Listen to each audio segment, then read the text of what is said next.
Hello, Honors Math 3. I know this is going to be painful to hear, but this is our last video together. Thanks for taking your time and watching and learning in our absence this time that we can't be together, so thanks for all your hard work. I have found in my teaching career, if you ever have an extra day, do some factoring practice. It will never hurt you. This will help you for next year, your college entrance exams, everything. So we're going to spend some time factoring today, and I'll refresh your memory of some important factor patterns. I am going to preface by saying factor everything here if possible. If something does not factor, then we can just say it does not factor, or it's prime, just like if a number doesn't factor, it's a prime number. Let's see, I like number 2 as a refresher. Remember this pattern? This is a sum, or also works if it's a difference, sum or difference of cubes pattern. Remember that was our SOAP pattern, and and SOAP only describes the signs of the factors. This is how we memorize this pattern. Short, long. One of these, what cubed gives you x cubed? That's x. Sign stays the same. What cubed gives you 64?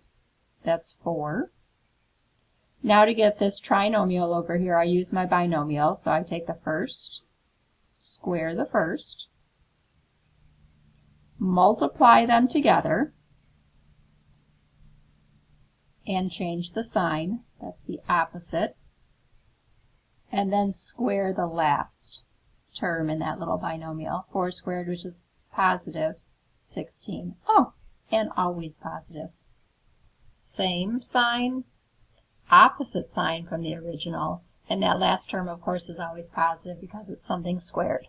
Just a reminder, when you use the SOAP pattern for a sum or difference of cubes, this second term never factors, and it will always give us 2 imaginary solutions when we try to solve this equation. We're not solving, we're just factoring. Alrighty, so there's our SOAP pattern, or our sum or difference of cubes. As you finish this on your own, I'm just working through 10 problems that'll kind of give you a little reminder of some special factoring patterns, I should say.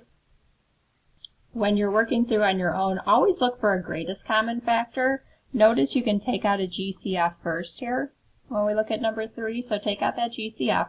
Always helps to pause if you want to pause the video and try it on your own first and then work through it. So there's a GCF. Biggest thing I can take out of both of those numbers is 50. So I'm going to factor out a 50 first, so watch for that. 200 divided by 50 is 4x squared minus 50 divided by 50, which is 1. I'll give you this hint again. Once you take out a GCF, see if the resulting thing factors. Sometimes it does, sometimes it doesn't. In this case, it does factor. This is what we call a difference of squares pattern. And a difference of squares is anything x squared minus a squared. And it's got to be subtraction. Oops. So this is something squared minus something squared. Keep that 50, that's a factor. So keep that 50, it factors out. But then this is a difference of squares. What squared gives you 4x squared? That would be 2x times 2x. Is 4x squared. What squared gives you 1? That's 1 times 1. What makes the middle term drop out? Remember, we usually have a trinomial with that middle term when we FOIL. But what makes that middle term drop out is those opposite signs. So this completely factors to this. That's why that 50 is important. If you multiply all this out, you should get that back. Otherwise, you did something wrong. So you can always check your factors. If this multiplies out to give you the original, then you're correct. If you don't believe me on this one, you can multiply this out, and you'll get x cubed plus 64. You can always check by multiplying. Remember, another word for factor is divide. So we're seeing what we could divide this into.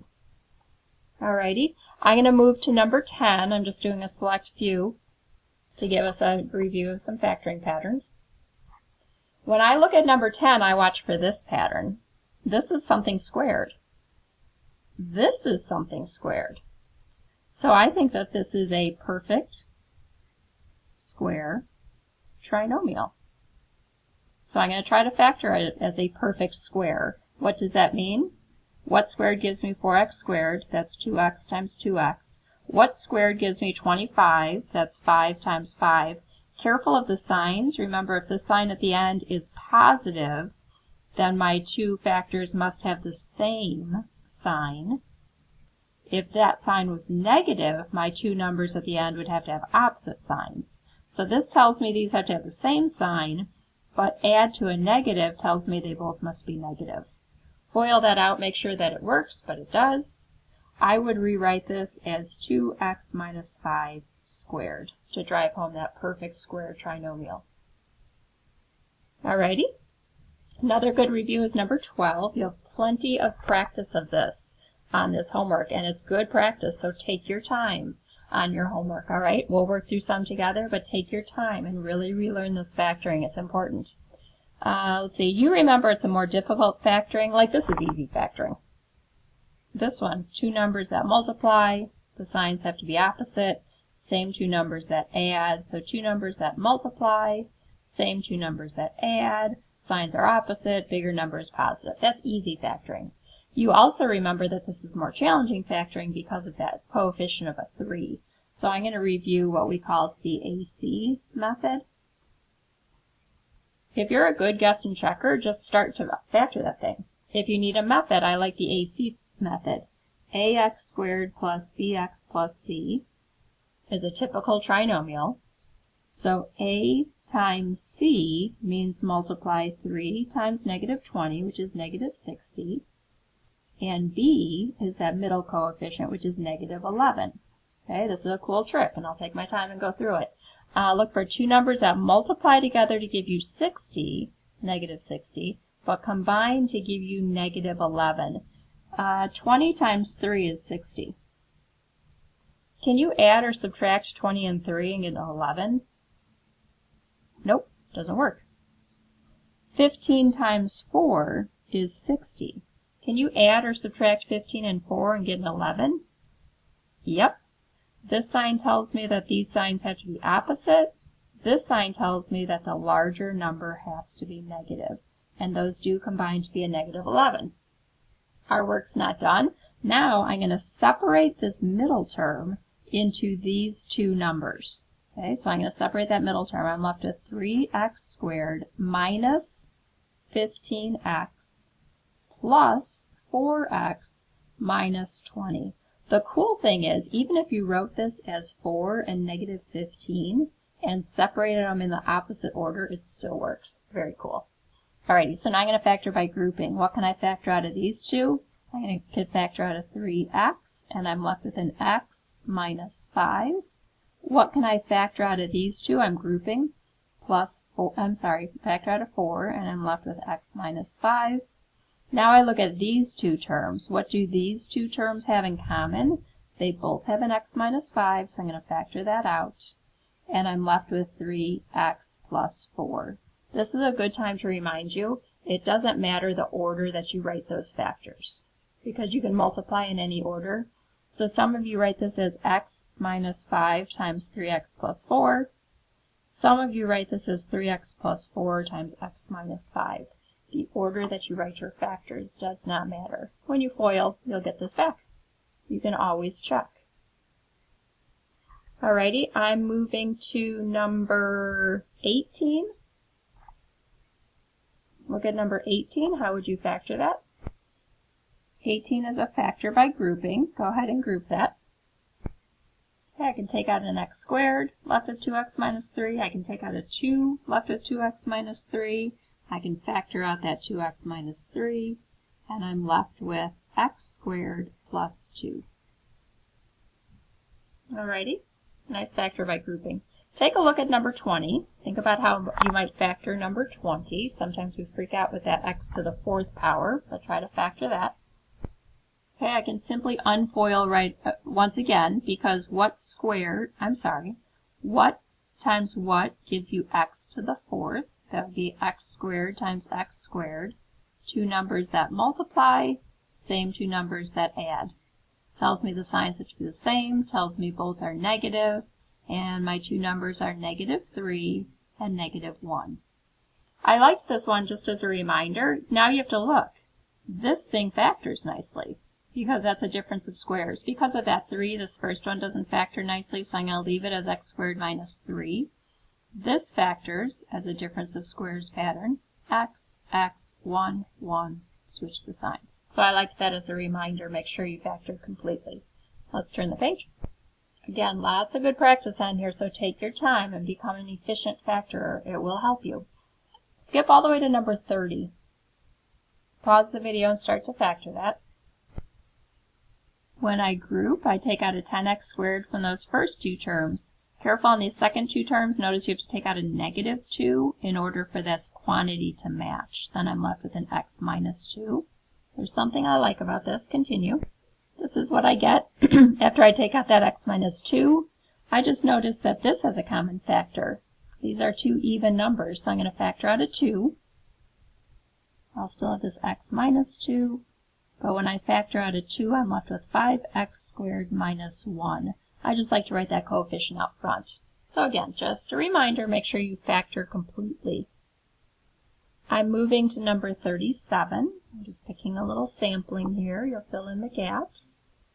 Look at number 37. Think about what you might do. I'll pause. Okay, this is more complicated factoring with that terrible 12, so I'm going to AC it. A times C is 84. That positive tells me my signs have to be the same. B is -44. That tells me that my signs both must be negative. What are some factors of 84? Well, 12 and 7, of course, but I can't get a 44 out of that. What else? 21 times 4. Can I get a 44 out of that? No. Sometimes it takes a few tries. How about 42 and 2? Positive, both must be negative. Combine those, yeah, which is -44. Okay, so that one works. So I'm going to rewrite -44 in the middle. I'm going to separate it into those two terms. 12x squared. I'll pause, rewrite that. Okay, I rewrote it, separating those middle terms. Now factor by grouping, please. Maybe a little trickier grouping. Notice you can take out a 6 and an x. Now both of these terms have a 2x minus 7, so I'm going to take that out, and I'm left with 6x minus 1. Okay, that one's tricky. You can FOIL that and check and make sure that it works. That was a good one. I like 39 just because it looks incredibly scary. But what pattern, what factoring pattern would you use on that one? Look for a moment before we work through it. My exponents look a little blurry here. Sorry about that. Let's see, this is a perfect square minus a perfect square, so this is actually a difference of squares pattern. It looks crazy, but it's a difference of squares. So it's going to factor to something like this. What times what is 16? What times itself is x to the 8th? That would be x to the 4th times x to the 4th. What times itself is y to the 4th? That would be y squared. Plus, minus makes the middle term drop out. What times itself is 81? And what squared, or what times itself is z to the 4th? That would be z squared, z squared. Watch this. This is also a difference of squares pattern. Perfect square minus a perfect square. This is not. This is a sum, but this is a difference of squares pattern. Rewrite it. Okay, so this stays. Keep that as a factor. That doesn't factor any further. What squared gives me 4x to the 4th y squared? 2, 2, x squared, y, y. Plus minus makes the middle term drop out. What squared gives me 9z squared? 3z, 3z. Alrighty. Alright, and the last one I wanted to look at was number 41. Take a look at number 41. What would you do? I like this one because people miss that there's a GCF. Take out the 4, and then I'm left with a SOAP pattern. Factor that second thing, the difference of cubes. Okay, check your difference of difference of cubes pattern.